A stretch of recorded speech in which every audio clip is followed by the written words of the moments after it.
Just like the wind. Assalamualaikum warahmatullahi wabarakatuh. Om Swastiastu, Nama Budaya, Salam Kebajikan, Selamat Pagi, dan Salam Sejahtera bagi kita semua. Yang saya hormati, Bapak, Ibu dosen, guru, serta seluruh tenaga pendidikan. Yang saya hormati, para tamu undangan, dan hadirin sekalian yang saya banggakan. Puji dan syukur, marilah kita panjatkan kehadirat Tuhan Yang Maha Esa, karena atas limpahan rahmat dan karunia-Nya, pada kesempatan yang berbahagia ini, kita masih diberikan kesehatan, kekuatan, dan kesempatan untuk berkumpul serta merenungkan satu persoalan yang sangat fundamental dan menentukan masa depan bangsa, yaitu peningkatan kualitas mutu pendidikan. Setiap tanggal 2 Mei, bangsa Indonesia memperingati Hari Pendidikan Nasional. Pada tanggal tersebut telah lahir salah seorang putra terbaik bangsa, tokoh pelopor pendidikan nasional yang pemikirannya masih relevan hingga hari ini, yaitu Ki Hajar Dewantara. Namun, peringatan Hari Pendidikan Nasional seharusnya tidak hanya menjadi ajang seremonial belaka, bukan hanya diisi dengan upacara, pidato formal, dan slogan-slogan pendidikan. Momentum inilah seharusnya menjadi waktu yang tepat bagi kita semua untuk menengok ke belakang, bercermin, dan bertanya sejujur kepada diri kita masing-masing. Sudah sejauh manakah kualitas mutu pendidikan yang ada di negeri ini? Jika kita melihat realitas pendidikan saat ini, tidak dapat dipungkiri bahwa pendidikan seringkali masih dipahami secara sempit. Pendidikan bukan sekedar tentang angka dan nilai, tetapi pembentukan manusia seutuhnya. Pendidikan adalah proses memanusiakan manusia. Lalu, apa sebenarnya tujuan pendidikan? Apakah tujuan pendidikan hanya agar peserta didik mendapatkan nilai bagus? Apakah pendidikan hanya bertujuan untuk melahirkan lulusan yang cepat terserap di dunia kerja? Ataukah pendidikan hanya sebatas formalitas yang harus dilalui setiap individu? Menurut Ki Hajar Dewantara, tujuan pendidikan adalah memerdekakan manusia. Merdeka secara fisik, selamat raganya. Merdeka secara batin, bahagia jiwanya. Pendidikan harus mampu membebaskan manusia dari kebodohan, keterbelakangan, ketakutan, dan ketergantungan. Pendidikan harus melahirkan manusia yang mampu berpikir secara mandiri, bersikap kritis, dan bertindak berdasarkan nilai-nilai kemanusiaan. Hadirin yang saya hormati, pendidikan merupakan faktor pembentuk utama kehidupan manusia. Pendidikanlah yang membedakan manusia dengan makhluk lainnya. Melalui pendidikan, manusia belajar tentang nilai, etika, moral, budaya, dan peradaban. Tanpa pendidikan yang bermutu, manusia kehilangan arah dan kehilangan jati diri. Namun, tantangan pendidikan di Indonesia semakin kompleks, terutama ketika kita memasuki era revolusi industri dan transformasi digital. Di era ini, teknologi berkembang sangat pesat. Digitalisasi telah mengubah hampir seluruh aspek kehidupan manusia, mulai dari cara bekerja, cara berkomunikasi, hingga cara belajar. Ironisnya, di tengah perubahan yang begitu cepat ini, dunia pendidikan justru seringkali menjadi sektor yang paling lambat berubah. Bahkan, dalam beberapa hal tidak berubah sama sekali. Sistem pendidikan masih berkutat pada metode lama, pola pikir lama, dan pendekatan yang kurang relevan dengan kebutuhan zaman. Mengapa hal ini bisa terjadi?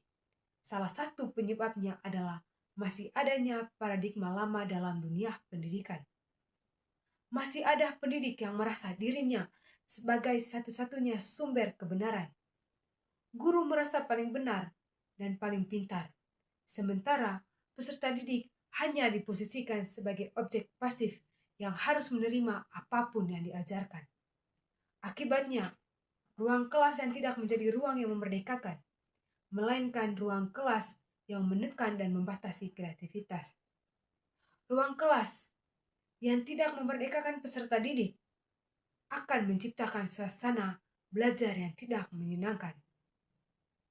Belajar menjadi beban, bukan kebutuhan. Sekolah menjadi tempat yang menakutkan, bukan tempat yang membahagiakan. Padahal, pendidikan yang baik seharusnya mampu menumbuhkan rasa ingin tahu, semangat belajar, dan kegembiraan dalam menuntut ilmu. Hadirin sekalian, terlepas dari setuju atau tidak, berbagai data dan survei internasional menunjukkan bahwa kualitas pendidikan di Indonesia masih menghadapi banyak tantangan. Salah satunya adalah hasil Program for International Student Assessment PISA 2019. Dalam salah satu survei PISA menempatkan Indonesia di posisi ke-72 dari 77 negara yang ada di dunia ini. Bahkan masih tertinggal dari beberapa negara tetangga seperti Malaysia dan Brunei Darussalam. Hasil ini tentu tidak dimaksudkan untuk menjatuhkan atau menyudutkan pihak tertentu, melainkan sebagai bahan refleksi bersama. Apalagi jika kita bandingkan dengan besarnya anggaran pendidikan yang telah dialokasikan oleh pemerintah. Pada tahun 2020, anggaran pendidikan Indonesia mencapai lebih dari 505,8 triliun, sebuah angka yang sangat besar. Namun, pertanyaannya adalah, apakah besarnya anggaran tersebut telah sebanding dengan hasil yang kita peroleh? Secara konstitusional, negara telah memberikan mandat yang sangat jelas. Dalam pembukaan Undang-Undang Dasar tahun 1945 ditegaskan, dibentuknya negara Republik Indonesia adalah mencerdaskan kehidupan bangsa. Untuk mencerdaskan kehidupan bangsa, tidak ada jalan lain selain meningkatkan mutu pendidikan. Mutu pendidikan inilah yang harus menjadi fokus utama, bukan hanya pada tataran wacana, tetapi juga pada implementasi nyata. Ada 3 faktor utama dalam menentukan kualitas mutu pendidikan. Faktor pertama adalah tenaga pengajar. Guru merupakan ujung tombak pendidikan. Sebaik apapun kurikulum yang dirancang, tanpa guru yang berkualitas, pendidikan tidak akan berjalan secara optimal. Faktor yang kedua adalah sarana dan prasarana pendidikan. Masih banyak sekolah di Indonesia yang belum memiliki fasilitas yang layak. Ruang kelas yang rusak, keterbatasan laboratorium, minimnya akses teknologi, serta ketimpangan fasilitas antara daerah perkotaan dan pedesaan. Faktor yang ketiga adalah regulasi dan kebijakan pendidikan. Kebijakan pendidikan seringkali berubah-ubah dan kurang konsisten. Pemerintah kerap disibukkan dengan persoalan administratif seperti kurikulum, ijazah, dan bantuan sosial, namun kurang fokus pada kualitas proses dan hasil lulusan. Akibatnya, kebijakan pendidikan belum sepenuhnya berdampak signifikan terhadap peningkatan mutu pendidikan. Lantas, bagaimana solusi yang dapat kita tawarkan? Berdasarkan ilmu yang saya pelajari dalam teori manajemen, terdapat sebuah pendekatan yang dapat diadaptasi dalam dunia pendidikan, yaitu Total Quality Management. Konsep ini menekankan pada perbaikan kualitas secara menyeluruh dan berkelanjutan. Dalam konteks pendidikan, terdapat 3 fokus utama dalam penerapan Total Quality Management. Fokus pertama adalah fokus pada pelanggan. Dalam dunia pendidikan, pelanggan tidak lain adalah peserta pendidik dan tenaga pendidik. Fokus yang kedua adalah fokus pada output. Output pendidikan bukan sekedar angka lulusan, tetapi kualitas lulusan itu sendiri. Fokus yang ketiga adalah fokus jangka panjang dan berkesinambungan. Peningkatan mutu pendidikan tidak bisa dilakukan secara instan. Permasalahan mutu pendidikan tidak dapat diselesaikan salah satu pihak saja. Peningkatan kualitas mutu pendidikan harus menjadi tanggung jawab bersama,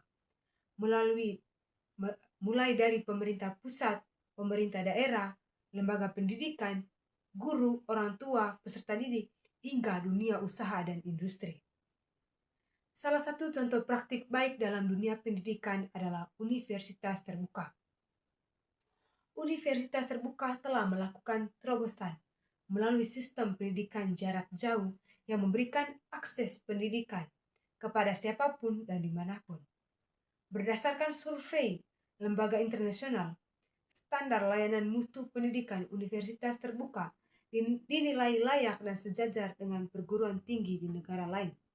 Contoh ini menunjukkan bahwa dengan komitmen, inovasi, dan manajemen yang baik, pendidikan bermutu bukanlah hal yang mustahil untuk diwujudkan. Hadirin sekalian, kiranya gagasan dan refleksi ini dapat menjadi cambuk bagi kita semua, para pelaku dunia pendidikan, untuk terus berbenah, berinovasi, dan meningkatkan kualitas mutu pendidikan di Indonesia. Wassalamualaikum warahmatullahi wabarakatuh. Selamat pagi, sekian dan terima kasih.